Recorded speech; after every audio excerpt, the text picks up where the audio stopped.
आपने कभी फेल होकर घर जाने का रास्ता तय किया है?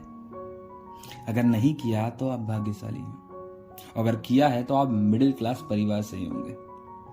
ये जो मार्कशीट है ना, इसमें नंबर कम है लेकिन कहानी बहुत लंबी है। हमारे घर में रिजल्ट सिर्फ कागज नहीं होता, वो पूरे खानदान की इज्जत होता है। मम्मी ने सुबह से मंदिर में दिया जलाया था। पापा ने तो पड़ोसी से कह दिया था कि मेरा बेटा इस बार 90% लाएगा, और मैं 59% लेकर घर पहुंचा। इतनी शांति थी घर में जैसे किसी ने टीवी का रिमोट दबाकर आवाज बंद कर दिया। पापा ने सिर्फ इतना कहा, कोई बात नहीं। और यकीन मानिए, मिडिल क्लास पिता का कोई बात नहीं दुनिया का सबसे भारी सेंटेंस होता है।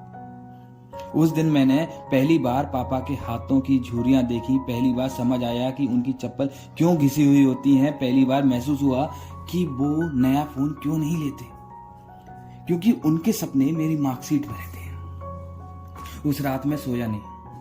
पहली बार खुद से सवाल किया, क्या मैं सिर्फ नंबर हूं? फिर समझ आया, नहीं, मैं मेहनत हूं, मैं कोशिश हूं, मैं गिरकर उठने की हिम्मत हूं। अगले दिन मैंने पढ़ाई इसलिए नहीं की कि शर्मा जी क्या कहेंगे। मैंने पढ़ाई इसलिए की क्योंकि पापा का कोई बात नहीं सेंटेंस सच में कोई बात नहीं ना बन जाए।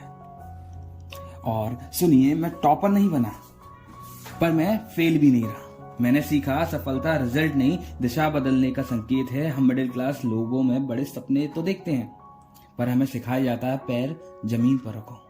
आज मैं बस इतना कहना चाहता हूं, अगर आप गिरे हैं तो याद रखिए, गिरना शर्म की बात नहीं है, गिरकर वहीं पड़े रहना शर्म की बात है। मम्मी पापा का उम्मीद बोझ नहीं होती, वो ईंधन होते हैं। और जिंदगी ये कोई 3 इडियट का फिल्म नहीं है जो आखिर में सब कुछ परफेक्ट हो जाता है। ये असल जिंदगी है जहां हमें खुद क्लाइमेक्स लिखना पड़ता है। मैं गिरा था, मैं डरा था, मैं रोया भी था, पर रुका नहीं। और शायद हम मिडिल क्लास की सबसे बड़ी ताकत है कि हम टूटते नहीं, हम जुड़कर और मजबूत हो जाते हैं।